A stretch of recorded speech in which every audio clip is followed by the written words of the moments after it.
बिस्मिल्लाहिर्रहमानिर्रहीम। ख्वातीन हज़रात, इफ्तिखार अहमद आपको स्टूडियो में खुशामदीद कहता है।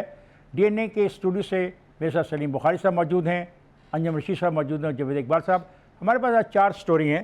शहबाज शरीफ साहब एक्टिव हो रहे हैं, मुतहर्रिक हो रहे हैं। वो कौमी सतह पर अपने आप को इन्वॉल्व करना चाहते हैं पाकिस्तान के सियासी मसाइल में, इसलिए उन्होंने PDM का एक इजलास आज बुला रखा है। वो खाना बुलाया है, डिनर है। दूसरी स्टोरी है कि चौधरी निसार साहब हलफ लेने गए थे, उनका हलफ नहीं हुआ। क्यों नहीं हुआ, क्या वजूहत हैं। और तीसरी स्टोरी हमारे पास है, इमरान खान साहब ने ISI के हेडक्वार्टर का दौरा किया। और आखिरी स्टोरी हमारे पास है कि पाकिस्तान ने अमेरिका को फ़ज़ाई और ज़मीनी हदूद के लिए इजाज़त दे दी है कि वो इस्तेमाल कर सकता है। जी बुखारी साहब। देखिए जनाब, गुजारिश है कि जहाँ तक शहबाज शरीफ साहब के एक्टिव होने का ताल्लुक़ है, मेरे ख्याल से ये शायद हम अज्यूम कर रहे हैं कि ये PDM का इशाया है।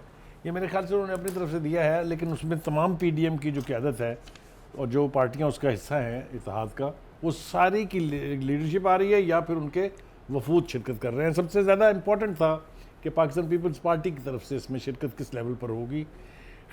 उन्होंने दावत तो आसिफ जरदारी और बिलावल भुट्टो दोनों को दी थी, लेकिन मेरा ख्याल है शायद दोनों ही नहीं आ पाएंगे। लेकिन उनका एक बहुत ही सीनियर वफद जो है वो शिरकत करेगा, जिसमें यूसुफ रज़ा गिलानी साहब हैं, राजा परवेज़ अशरफ साहब हैं और इसी तरह के एक शहरी रहमान हैं।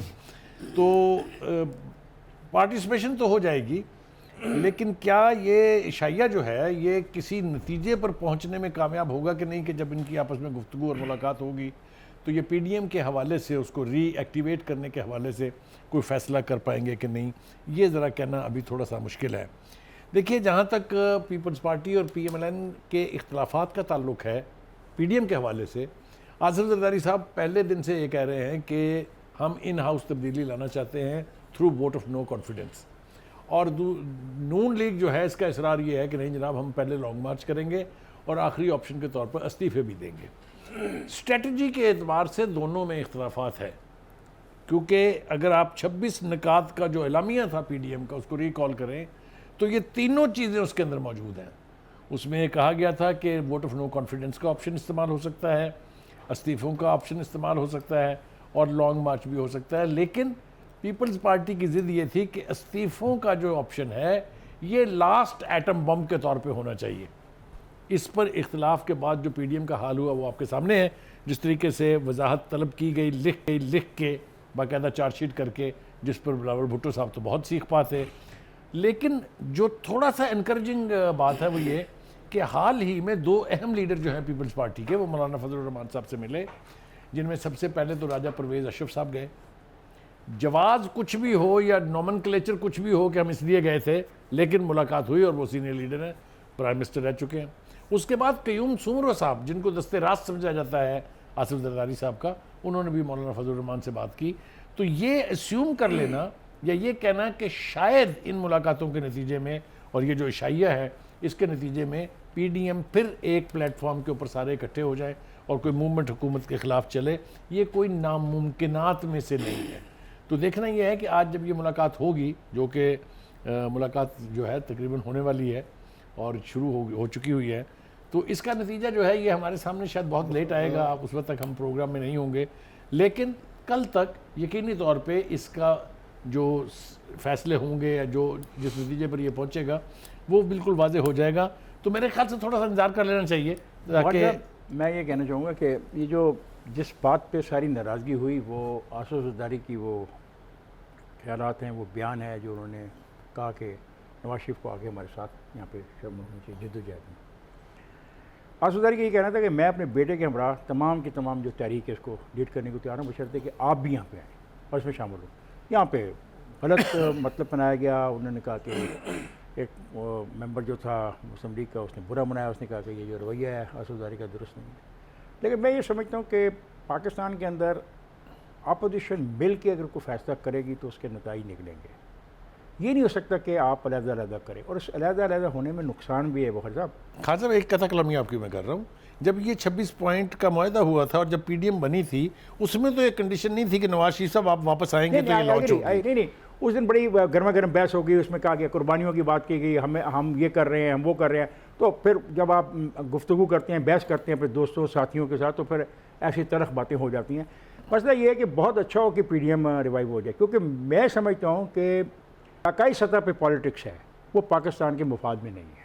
ये नहीं होना चाहिए कि हम ऐसी पॉलिटिक्स करें कि पीपल्स पार्टी मजबूर हो जाए कि सिंध के ही पॉलिटिक्स करे और नवाज शरीफ की पार्टी मजबूर हो जाए कि वो सिर्फ पंजाब की पॉलिटिक्स करे और ये एनपी कहे कि हमने तो खैबर पख्तूनख्वा की और मौलाना साहब के उधर के।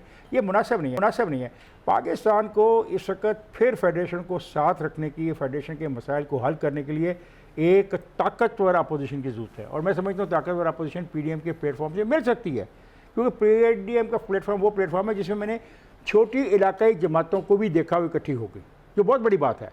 मैंने कभी नहीं देखा कि छोटी इलाकाई जमातों को गुजरांवाले में जगह मिली हो तो खिताब करने की, या वो कराची में भी उन्होंने खिताब किया, तो ये अच्छी बात है। तो पीडीएम को बनाने वालों को ये सोचना चाहिए कि उन पर जिम्मेदारी है कि अगर पाकिस्तान में हम जमहूरी अमल को जारी रखना चाहते हैं और हम किसी साजिश का शिकार नहीं होना चाहते, तो फिर ये एक प्लेटफॉर्म है जिससे आप आगे जा सकते हैं। बात यह है इफ्तिखार साहब के शहबाज शरीफ साहब के बारे में सबको पता है कि मुसालत के हर तरफ वो कोशिश करते हैं, चाहे हुकूमती सतह पे हो, जैसे उन्होंने अपने पहले खिताब में मिसाके मईशत की बात की थी, और इसके अलावा उन्होंने कई दफ़ा हुकूमत को ऑफ़र की कि मिल के चलते हैं। इसी तरह उन्होंने जो बैकडोर लोग हैं उनके साथ भी मुसालत की बात की।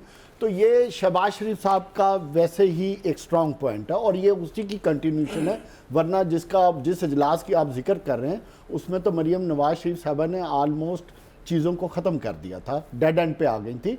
तो सियासत में जो छोटी सी चीज़ मुझे समझ आती है कि कभी भी डेड एंड पे नहीं जाना चाहिए, हमेशा वे फॉरवर्ड रखना चाहिए और पिछले दरवाजे भी खुले रखने चाहिए, पिछले और अगले दोनों ही, ताकि आप कहीं ना कहीं अपने ऑब्जेक्टिव्स को अचीव हासिल कर सकें। जहां तक इनकी पीडीएम की रिवाइवल का ताल्लुक है, रिवाइव ज़रूर करेगी, बिल्कुल होती हुई नज़र आएगी, क्योंकि इन सब की सर्वाइवल इसमें है। अगर ये आज इकट्ठे नहीं होंगे तो आपने पिछले 2-3 महीने में इन पॉलिटिकल पार्टीज़ का हशर देख लिया है, हुकूमत पे बिल्कुल प्रेशर नहीं असर्ट कर सकते। तो पाकिस्तान के मफाद में है कि अपोजिशन को इकट्ठा होना चाहिए, ताकि जितने नेशनल ऑब्जेक्टिव हैं या नेशनल आपके इश्यूज हैं, जब तक अपोजिशन उस पर फोर्स करके अपना बयानिया नहीं देगी और हुकूमत को राह रास्त पे नहीं लाएगी, उस वक्त पाकिस्तान आगे नहीं बढ़ सकता। लेकिन उसमें जो सबसे बड़ी बात यह है कि जो हुकूमत के लिए है कि इन्होंने ऑलमोस्ट हुकूमत को वॉकओवर दे दिया फॉर दिस पीरियड। अब जो इनका ऑब्जेक्टिव होगा, इनका ऑब्जेक्टिव सिर्फ होगा चाय पानी नाश्ता, लंच कर लिया, डिनर कर लिया, गपशप मार ली, एक प्रेस कॉन्फ्रेंस कर ली और ज़बानी कलामी प्रेशर असर्ट कर दिया। जो पहले इनका ऑब्जेक्टिव था कि हुकूमत को गिराना है, हुकूमत को घर भेजना, अब मुझे ये होता हुआ नजर नहीं आ रहा। अब प्रॉब्ली शायद आपका ख्याल है कि पीडीएम खत्म हो जाएगी, खाने पीने नहीं रहेगी, खाने पीने की पीडीएम रहेगी, लेकिन अपनी सर्वाइवल और अपने ऑब्जेक्टिव को सेफगार्ड करते हुए आगे बढ़ेगी। और जो सबसे इंपॉर्टेंट चीज है, जो एक तरफ आप कह रहे हो कि सिर्फ खाने पीने तक महदूद है, एक तरफ आप ऑब्जेक्टिव की बात भी कर रहे हो, जाती अपनी पॉलिटिकल सर्वाइवल्स के ऑब्जेक्टिव आपको पता है कि तमाम पे। लेकिन लास्ट बात में ऐड कर नहीं, मैं सर आखिरी बात, वो जो आप ही की बात जो आप ही कहते होते हैं कि इलेक्शन आने वाले हैं, बिल्कुल, तो उस अगर इलेक्शन आ जाने या कल आने या जब भी आने, तो उसकी सर्वाइवल के लिए भी इन सबको रेलेवेंट रहना पड़ेगा, तभी अगले इलेक्शन में हुकूमत को प्रेशराइज करके ये आगे बढ़ सकेंगे। देखिए, जो पीडीएम का ओरिजिनल जो पीडीएम बनी थी वो पीडीएम ख़त्म हो गई। उस पीडीएम का तरीका और उन मकासद ये थे कि वो जलसे करेगी और हजूम के जोर पे, पब्लिक के जोर पे जो है वो लॉन्ग मार्च करेंगे। हजूम के जोर पे, यार सुन तो दो यार, असल पीडीएम का जो मकसद था कि हजूम के जोर पे, पब्लिक के जोर पे वो जलसे जुलूस करेंगे और लॉन्ग मार्च के जरिए, पब्लिक के प्रेशर पर लॉन्ग मार्च के जरिए गवर्नमेंट को ख़त्म कर देंगे और नए इलेक्शन कराएंगे। अब ये मकसद बिल्कुल ख़त्म हो चुका हुआ है। एक तो ये कि 13 अगस्त को जो पीडीएम का लाहौर में इजलास हुआ उसमें इतना हजूम नहीं था कि जिसकी बुनियाद पे कोई तब्दीली आती, और उसके बाद ही जो है वो इनके दरमियान झगड़ा हो गया और इन्होंने मुतालबा किया कि पीपल्स पार्टी और ये इस्तीफ़े दें। वो बात अब ख़त्म हो गई। अब एक पीडीएम जो है, ये शहबाज शरीफ साहब जेल से रिहा हुए हैं, उस वक्त शहबाज शरीफ साहब नहीं थे, उस वक्त मरीम नवाज़ थी, और मरीम नवाज़ और नवाज शरीफ की तकरीरें थी। मरीम नवाज़ और नवाज शरीफ जो है वो इदारों के ख़िलाफ़, इदारों के सरबराहों के ख़िलाफ़ तकरीरें कर रहे थे और कह रहे थे कि हमारा बयानिया है कि हम इदारों को ख़त्म जो है पीछे छोड़ेंगे, इदारों की मदाखलत ख़त्म करेंगे। अब वो इदारों वाली बात ख़त्म हो गई। अब शहबाज शरीफ आए हैं, ये एक नई PDM की बुनियाद रखने जा रहे हैं। और ये नई PDM क्या है? ये नई PDM जो है वो एक तो ये कि जो पीपल्स पार्टी ने कहा था कि तहरीक अदम एतमाद की बुनियाद पर जो है वो अदम एतमाद लाकर इस गवर्नमेंट को हटाएंगे। और दूसरा जो अब गवर्नमेंट को ख़त्म करने का नैरेटिव बयानिया ख़त्म हो गया।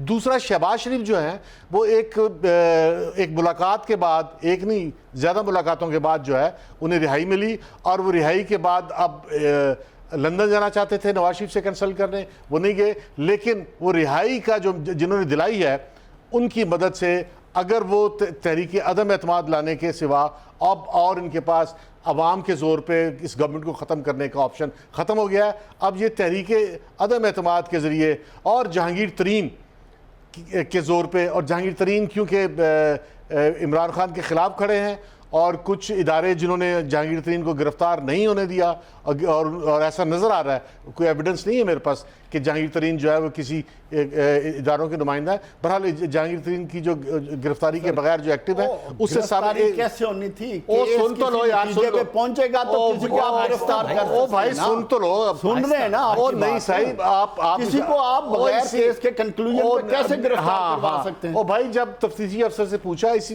मैं पहले भी कह चुका हूं कि तफ्तीशी अफसर ने इसकी गिरफ्तारी का मुतालबा नहीं किया। वो तो उसका राइट है, बेल मेरा ख्याल है जब पुलिस जो है मैं जा रहा हूं ब्रेक पे, मैं जा रहा हूं ब्रेक पे, जाएगा नहीं, हमारे साथ रहिएगा।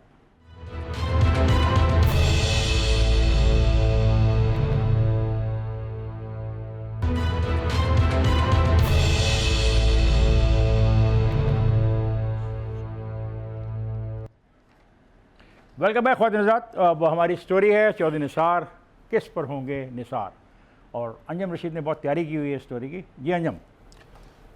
चौधरी निसार साहब आज हलफ लेने आए थे और वो हलफ नहीं ले सके, और हलफ ना लेने की जो वजह है वो ये है कि कॉन्शियसली असेंबली ने कोशिश की है कि वो हलफ अभी ना ले सकें या डिले करें, क्योंकि सेक्रेटरी ने कहा है कि इनके ख़िलाफ़ 2 केसेस हैं और उसमें शायद स्टे हुआ हो।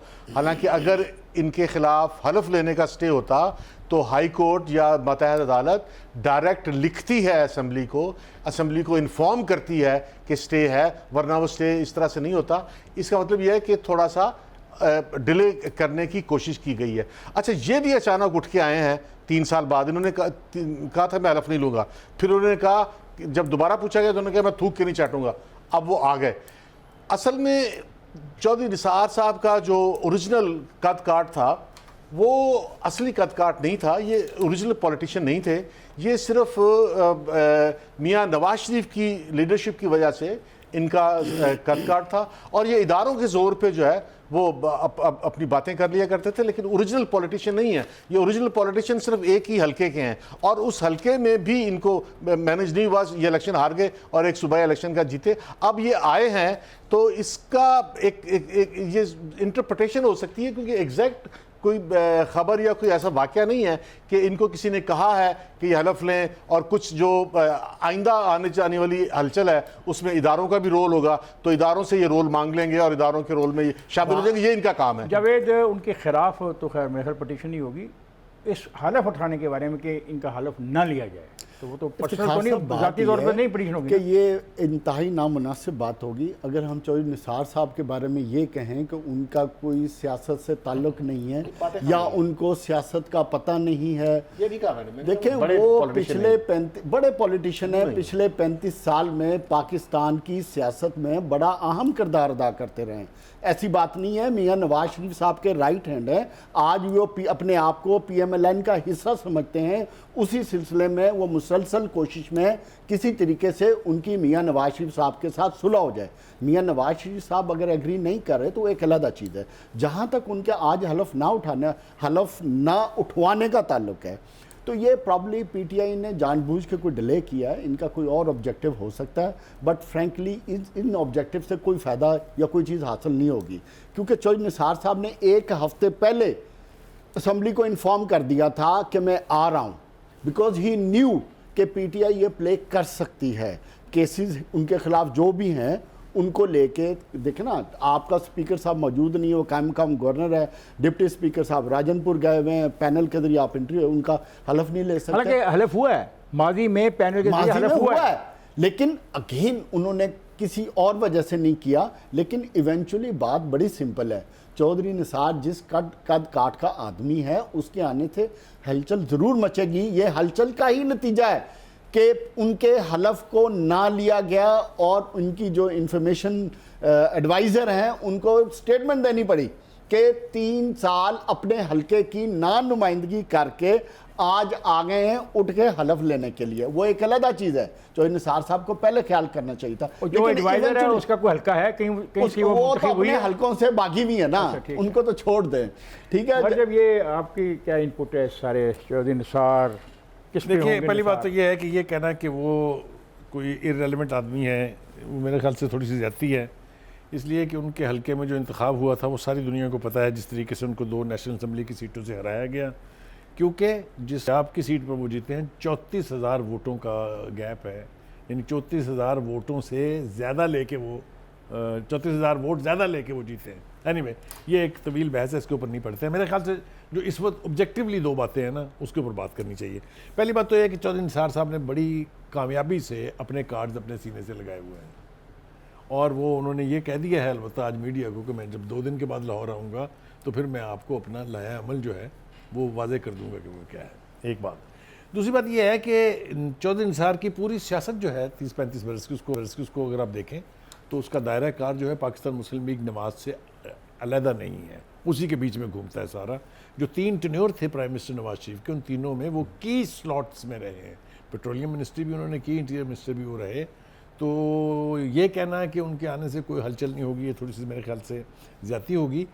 2 चीज़ें मैं अर्ज़ करना चाहता हूँ। एक तो ये कि पंजाब की जो हुकूमत है उसके बारे में क्या कुछ हो रहा है, क्या कुछ चल रहा है, वो सब मेरे दोस्त और आप सारे जानते हैं।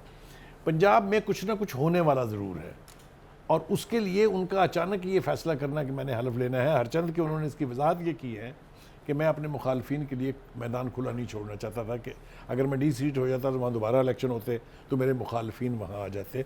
लॉजिक वो ठीक है, लेकिन that is not the only consideration जिसके लिए वो दोबारा आ रहे हैं। मेरे ख्याल से पाकिस्तान मुस्लिम लीग में जाएँ वो तब भी इम्पॉर्टेंट है, पंजाब में कोई रोल प्ले करें वो तब भी इम्पॉर्टेंट है। चौधरी निसार को आप पंजाब की पॉलिटिक्स से एक इररेलेवेंट करार नहीं दे सकते मेरे ख्याल से। पाकिस्तान की पॉलिटिक्स है। हाँ। एक सीट बड़ी मुश्किल से जीते हैं वो।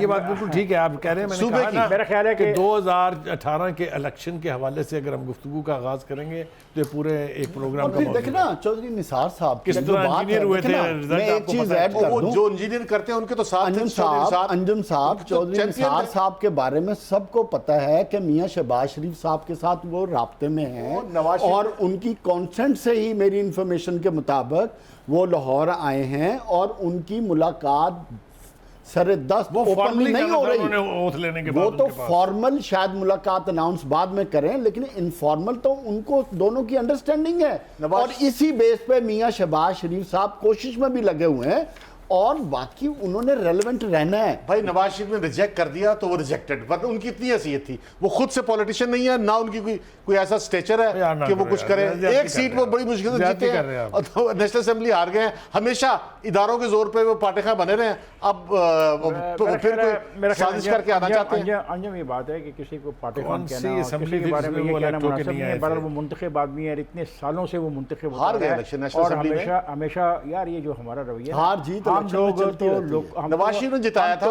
हम तो एक यूनियन काउंसिल को नहीं जीत सकते, और हम यहाँ पे बैठ के इतनी बड़ी बातें करते हैं कि ये फलाने या फलाने को फौज ने जितवा दिया। यही मैं कह रहा हर इलेक्शन में फौज नहीं जितवाती है। नवाज शरीफ- हर मैं यार प्लीज मैं बात कर रहा हूँ ना, नवाज शरीफ आप- जिताया था। मैंने आपकी बात में नहीं बोला नहीं, था। उसकी पार्टी बात का ये है। कि एक आदमी है, वो एक पॉलिटिकल पार्टी से उसका तल्लक है, उसके साथ वो लॉयल रहा, और उसने बेइंतहा वहाँ पे इंतखाबात लड़े और कमाल का उसने रिजल्ट दिया। ठीक है, हम उसको यहाँ पे बैठ के कह रहे हैं कि पाटे खान है, उसके साथ फौज नहीं, की हम उसको support की है। ridicule नहीं कर गलत है, सकते हम नहीं कर सियासी तौर सकते। हम लोग खुद इलेक्शन नहीं जीत सकते। मैं तो अपने मोहल्ले के यूनियन काउंसिल में क्या मैं इलेक्शन जीतना दूरी के, मैं लड़ने की सोच नहीं सकता।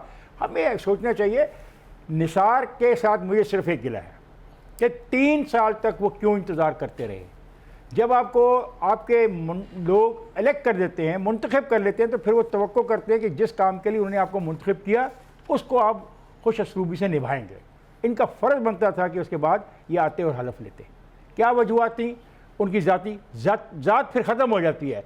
जब आप आवाम के वोट ले लेते हैं और मुंतखब हो जाते हैं तो फिर आप अपनी ज़ात की नफ़ी उसी दिन कर देते हैं जिस दिन आप अपने कागजात नामजदगी जाके जमा कराते हैं। आप अपने आप को पेश कर देते हैं कि आओ लोगों मेरे पे क्रिटिसिज्म करो, मेरा अगला पिछला सारा फोड़ के रखो।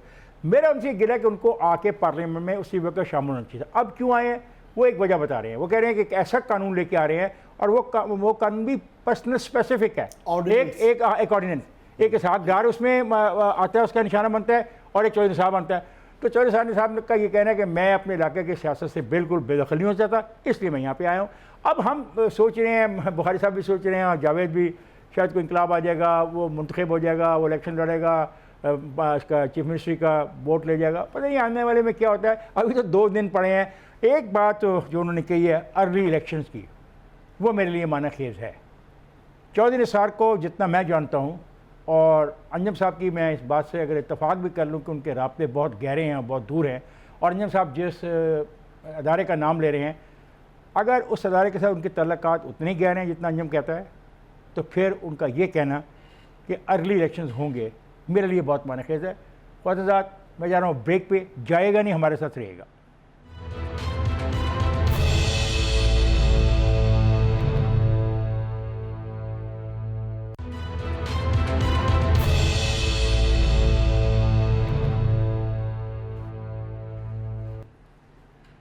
वेलकम बैक ख़ुरात। वज़ीर-ए-आज़म पाकिस्तान इमरान खान साहब ने आज ISI के हेड क्वार्टर का दौरा किया। वहाँ पे फ़ौज पाकिस्तान की तमाम अहम शख्सियात मौजूद थी। कहा जाता है कि वहाँ पे अंदरूनी और बैरूनी सूरत हाल पर गुफ्तगू हुई। बैरूनी सूरत हाल जहाँ तक है वो मेरा ख्याल है अफ़गानिस्तान से ज़्यादा मुतल्लिक़ है, क्योंकि अफ़गानिस्तान में जो कुछ भी हो रहा है और तालिबान जिस तरह से रीग्रुप कर रहे हैं अपने आप को, और जिस तरीके से वो हमले कर रहे हैं बॉर्डर के एरियाज़ में अपने मुखालफिन के ख़िलाफ़, और जो कार्रवाइयाँ कर रहे हैं, साफ ज़ाहिर है कि हम उससे मुतासर होते हैं, क्योंकि दुनिया से हमने ये वादा किया कि अब हम अपनी ज़मीन को इस मकसद के लिए इस्तेमाल नहीं होने देंगे। लेकिन सवाल है कि अगर उधर तालिबान का एक गिरोह इकट्ठा हो जाता है और वो अपने मुखालफिन से बदला लेने के लिए हमारी तरफ आता है और पनाह लेके फिर वापस जाता है, तो हमारे लिए बहुत बड़ा मसला है। इसके अलावा हिंदुस्तान से जो तल्लुकात की गुफ्तगू हम पिछले 1-2 महीने से सुन रहे हैं, उसमें काफ़ी उतार चढ़ाव आ रहे हैं। ग़ालिबन ये मामला भी फ़ौज और सिविलियन के दरमियान ज़ेर बहस आया है कि भाई इन मामलों को कैसे हैंडल करना है। अंदरूनी मामला बिल्कुल, गवर्नेंस कोई नहीं है। कहा जाता है कि जो अदारों ने इनको सपोर्ट किया वो भी महसूस कर रहे हैं कि गवर्नेंस नहीं है। और याद रखिएगा, अगर गवर्नेंस नहीं होगी तो फिर वो अनारकी की तरफ चीज़ें जाती हैं। गवर्नेंस का मतलब है कि अगर कमिश्नर का ऑफिस, डिप्टी कमिश्नर का ऑफिस, अगर SP का ऑफिस, अगर DSP का ऑफिस, अगर रेवेन्यू के डिपार्टमेंट जो हैं ये काम नहीं कर रहे हैं, परफॉर्म नहीं कर रहे हैं, जो ड्यूटियाँ उनको साइन की गई हैं कागजात में, किताबों के ज़रिए, अगर वो काम नहीं होगा तो फिर ख़राबी बढ़ती है, लोगों में खिंचाव बढ़ता है, महंगाई है, बेरोज़गारी है। इसमें गवर्नेंस भी ना हो तो ये एक ऐसा लावा है जो किसी को नहीं फट सकता है। मेरा ख्याल है कि आज की गुफ्तगू में ये मामला भी ज़ेर बहस आएगा। बहुत आपका क्या ख्याल है? देखिए, मेरे ख्याल से तो ये जो आज की ब्रीफिंग सेशन था ये कई एतबार से बहुत अहम था। उसमें कश्मीर है, उसमें फ़लस्तीन है और उसमें अफ़गानिस्तान है, जैसा खान साहब ने कहा बिल्कुल दुरुस्त है, क्योंकि ये तो सिक्योरिटी कंसर्न्स हैं। लेकिन जो प्रेस रिलीज इशू हुई उसके अंदर बैरूनी और जो कौमी मसाइल हैं उसकी तरफ इशारा किया गया। 2-3 बातें मैं अर्ज़ करना चाहता हूँ। एक तो ये कि हम लोगों में से किसी ने ये नहीं सोचा कि जो सीज़ फायर अक़वाम मुत्तहिदा की जनरल असम्बली 4 दिन की कोशिशों के बावजूद नहीं करा सकी और अमेरिका हठधर्मी का सबूत दे रहा था, वो इजिप्ट की बात कैसे मान ली इसराइल ने? ये मिस्ट्री किसी ने रिजॉल्व करने की कोशिश नहीं की। मैं कर देता हूँ इसको। हुआ ये कि उर्दन के 1 लाख के करीब कबायली जो पूरी तरह से मुसल्ला होते हैं, उन्होंने किंग ऑफ जॉर्डन से कहा कि हम बॉर्डर क्रॉस करके इसराइल में दाखिल होने लगे हैं। इस पर इसराइल यानी किंग ऑफ जॉर्डन ने इजिप्ट से कहा, और इजिप्ट के पास भी चूंकि एक दबी हुई की है जिसको हम कहते हैं कॉरिडोर, जो खोल दे अगर तो पूरी दुनिया को एक्सेस हो जाती है गजा में, उसने ये message Israeli prime minister Netanyahu को दिया बगैर किसी कंडीशन के। अचानक जो है वो सीज फायर हो गई। आप नोट किया है? बिल्कुल ऐसे ही है। ये वो मसाइल हैं जो बहुत खौफनाक किस्म की सूरत हाल की तरफ इशारा कर रहे हैं। क्या हमारे यहाँ ऐसे फिदाइन नहीं है जो कश्मीर में जाके लड़ना चाहते हैं, जो अफगानिस्तान में जाके लड़ना चाहते हैं, जो फ़लस्तीन के लिए निकलना चाहते हैं? आपको नहीं पता? वो ग्रुप अगर कालदम भी करार दे दिए गए तो है तो यही ना। और ये एक ऐसी कॉज है जिसके ऊपर कोई नहीं रोकेगा उन्हें। ये खौफनाक सूरत हाल है, इसको अंडर एस्टिमेट ना करें आप, क्योंकि यहाँ सेंटीमेंट जो पिछले जुमे को जो मस्जिदों से जुलूस निकले हैं, जो उसमें लहजा था, जो उसमें गुफ्तगू थी, जो उसमें अल्फाजी थी, उसके ऊपर गौर करने की ज़रूरत है। तो मैं ये समझता हूँ कि ये आज की मीटिंग इन तमाम ख़तरात का अहाता करने के लिए और एक नेशनल स्ट्रेटजी बनाने के लिए थी। अच्छी बात है ऐसी मीटिंग। ज़रा मुझे बात करें। अंजम इसका एक और पहलू भी है, वो ये है कि एक तवील अरसे से आप सब लोग एनालाइज कर रहे थे, मैं भी कह रहा था कि फ़ौज और ये गवर्नमेंट जो है, ये जो कह रही थी मैं एक पेज पे नहीं रहे। शहबाज शरीफ जो है मियाँ इमरान खान की मर्ज़ी के बगैर रिहा हो गए और जो है वो बाहर जाने की कोशिश कर रहे थे। ये आप अपनी तरफ से कह रहे हैं, हमारे एनालिसिस को रेफर अपनी अपनी बात करो। ठीक। तो अब जो है वो इससे एक बड़ा अजीब व गरीब तासुर बन रहा था, जैसे ये गवर्नमेंट ख़तरे में है और एक पेज पे नहीं है।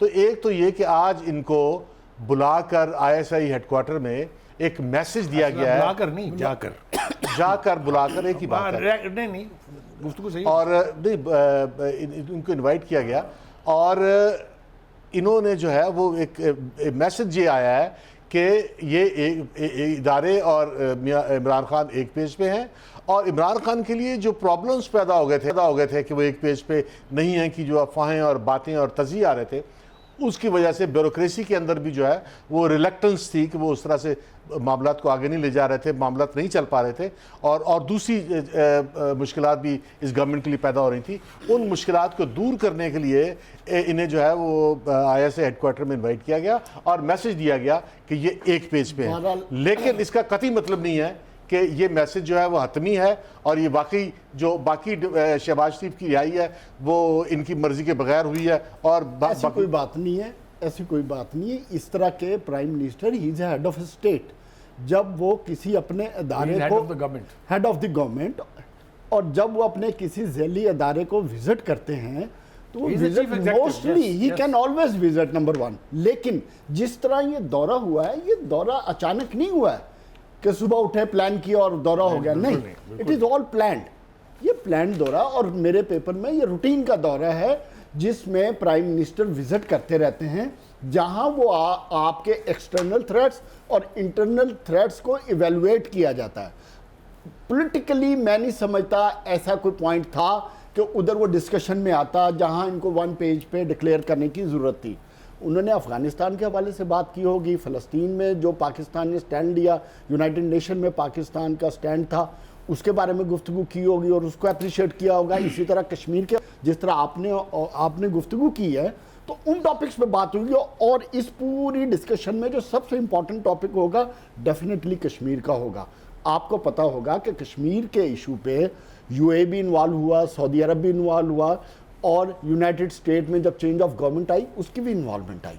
सो कश्मीर में आपको भी हम सबको पता है कि आर्मी ने जिस तरह जनरल बाजवा और DG ISI की मीटिंग्स हुई हैं वो कश्मीर के इशू पे हुई, तो उस पे पाकिस्तान ने एक कहना चाह रहे हो कि पिछले दिनों में 2-4 महीनों में हमारे खिते में जो बातें हो रही हैं, जो ये मुलाकातें कर रहे हैं, जो चीफ ऑफ आर्मी स्टाफ जाके मुख्तलिफ मुल्कों में गए और मुख्तलिफ मुल्कों के अंदर उन्होंने मुलाकातें की, उसको भी उन्होंने प्राइम मिनिस्टर को बताया होगा, डीब्रीफ किया होगा प्राइम मिनिस्टर को, और प्राइम मिनिस्टर ने अपना जो पॉइंट ऑफ व्यू, जो नुक्ता नज़र अपना वो बताया होगा कि भाई हम ऐसा सोच रहे हैं, मेरा फॉरेन मिनिस्टर ऐसा सोच रहे हैं, हमारी गुफ्तगू ऐसी हो रही है। फिर साहब जब हम मिलते हैं तो फिर मुल्क की बात भी होती है, मुल्क की हालात की भी होती है कि वो हमें ज़्यादा तंग कर रहे हैं, उसको देखें आप क्या कर रहे हैं, ये तासर मिल रहा है। नहीं, ये तासर अंजुम साहब उसके लिए इनके पास और बड़े टाइम होते हैं। जावेद, इस तासर की भी तो बात हुई होगी ना अंजुम वाले की, कि देखें ये शहबाज शरीफ को छोड़ने के बारे में ये तासर मिलता है कि हम ये तो प्राइम मिनिस्टर और ये लोग जब मर्जी मिल सकते हैं, फॉर्मल मीटिंग होती है। देखो ना, आप कई हफ्तों के बाद, कई महीनों के बाद मिलते हो तो अपने नोट एक्सचेंज करते हो, आपके नोट्स क्या है, मेरे नोट्स क्या हैं, अगले 3 महीने में हमने क्या करना है, खिते में क्या पॉलिसीज आ रही हैं, हमारा क्या रोल होगा। इस तरह की डिस्कशंस के लिए सर जो हम पॉलिटिकल बात कर रहे हैं उसके लिए फॉर्मली इनवाइट करने की जरूरत नहीं है, उसमें तो वो 1 फोन कॉल अवे एक दूसरे को मिल लेते हैं। यहाँ पे ये तय नहीं पा रहा कि ये एक फॉर्मल मीटिंग थी जिसमें बातें की गई जो 3 महीनों से यहाँ पे मामलात हो रहे हैं। जावेद का कहना नहीं, वो तो एक टेलीफोन की कॉल पे हो सकती हैं, ऐसी अरेंज किस्म की मीटिंग नहीं हो सकती। मुझे जाना है, ब्रेक पे जाएगा नहीं, मेरे साथ रहेगा।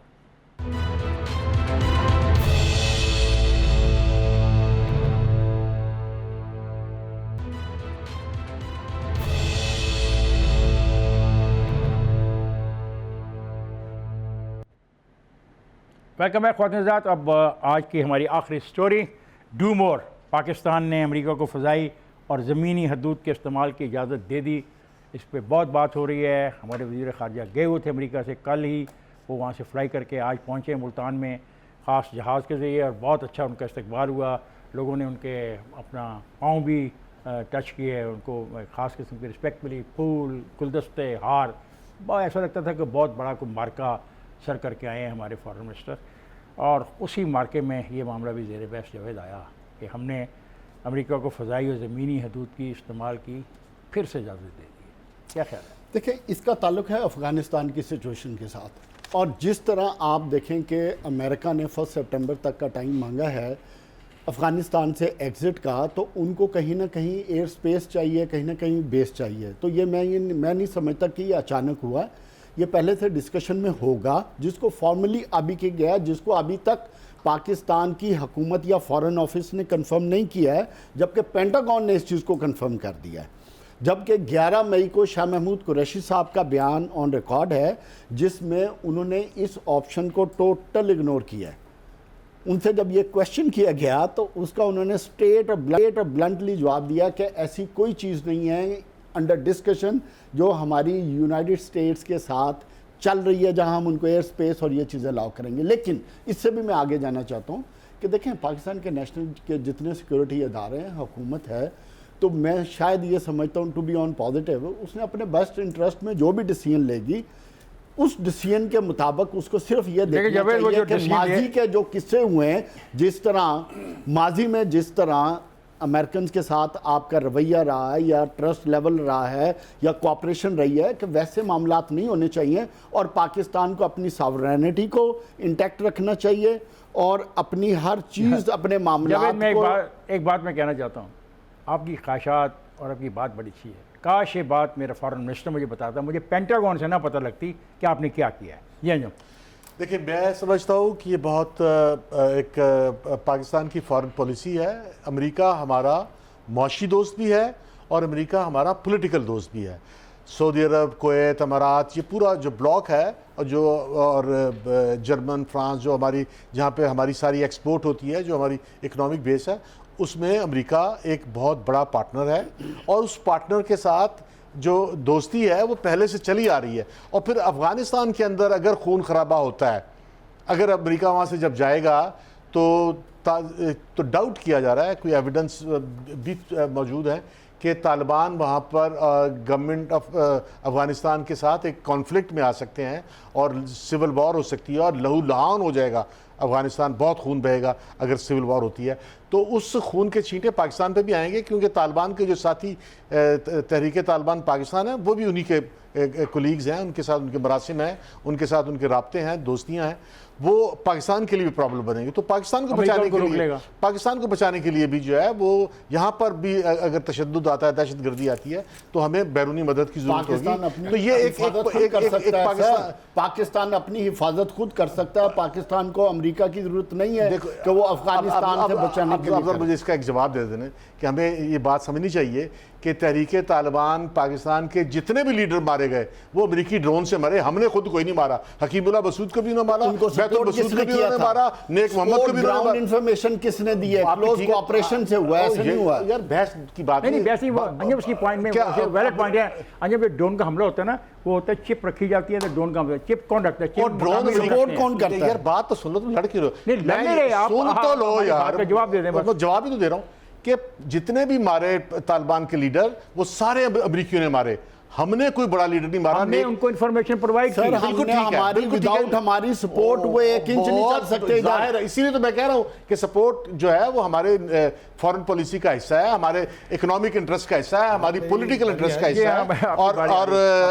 और जो है वो सारे उन्होंने मारे, हमने भी सपोर्ट करना चाहिए। मैं अभी एक डॉक्यूमेंट पढ़ रहा था लियाकत अली खान से मुतल्लिक, वो डॉक्यूमेंट आप भी ज़रा पढ़ लीजिएगा। अब जो उनकी फाइल्स खुली हैं उसमें ये बात को तस्लीम किया गया कि लियाकत अली खान के कत्ल में यूनाइटेड स्टेट ऑफ अमेरिका का हाथ था।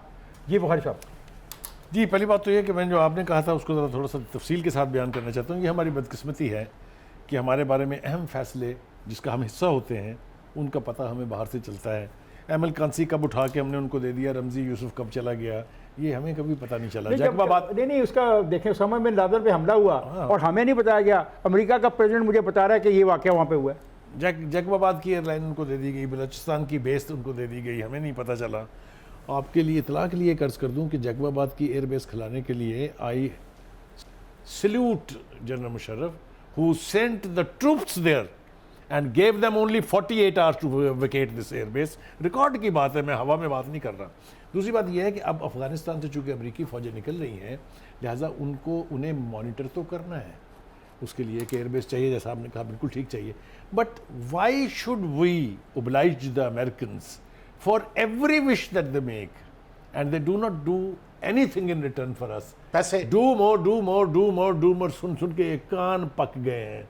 जो मिलिट्री सपोर्ट फंड देने थे उन्होंने, जो हमने उनके लिए जो यानी दहशतगर्दों से लड़ाई की थी, आपके इल्म में है कितना मैसिव फंड था, वो किसने रोका हुआ है?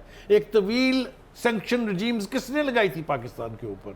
ऐसे इत्तेहादी के लिए जब हमारा हार्ट ब्लीड करता है ना, मुझे बड़ी तकलीफ होती है। पैसे दे देंगे। ये वो हकायक हैं जो बिल्कुल हमारी आंखों के सामने हैं। ये देख लीजिएगा आप कि जब ये एयर बेसिस अमेरिकन इस्तेमाल करेंगे, और आपको पता है वो कैसे इस्तेमाल करते हैं, आपसे ज़्यादा किसको पता है। तो मेरा ख्याल है कि हमें अफगानिस्तान के अंदर जो जो फैक्टर्स हैं जिसकी तरफ अंजम रशीद ने इशारा किया, वो हमारे बारे में दुआए खैर कैसे करेंगे, ये मेरे इल्म और मेरी बात ये है, मैं तो मिसाल से सिंपल बात सी एक बात कहता हूँ कि अपने मुल्क का जो मुफाद है वो सबसे हमें अजीज़ तक रखना चाहिए। और दुख होता है, जैसे मैंने आपसे शेयर की जावेद, कि पेंटागन मुझे बताता है कि क्या मायदा, वो फॉरेन मिनिस्टर जैसे आपने मुझे बताया कि फॉरेन मिनिस्टर उसको मानता नहीं है। और ये उसामा बिन लादेन की मैं बात करता हूँ, मैं पाकिस्तान में नहीं था, बाहर था। अब यकीन करें कि हम हैरान रह गए कि हमें अमेरिका के सदर ने बताया कि उसामा बिन लादेन के साथ ये हुआ है। हमारे किसी भी अदारे ने, किसी अदारे के सरबराह ने तौफीक नहीं की कि सारी रात जो प्रोसेस चलता रहा उसमें आके कौम को कॉन्फिडेंस में लिया जाए। इस पर अफसोस होता है। बाकी ठीक है, हुक्मरान हैं, उनके मामलात हैं, उन्होंने आना जाना होता है। और हज़रात, ये था आज का हमारा प्रोग्राम। मुझे मेरे साथियों को इजाज़त दीजिए, कल आपसे फिर मुलाकात होगी। तब तक के लिए खुदा हाफिज़।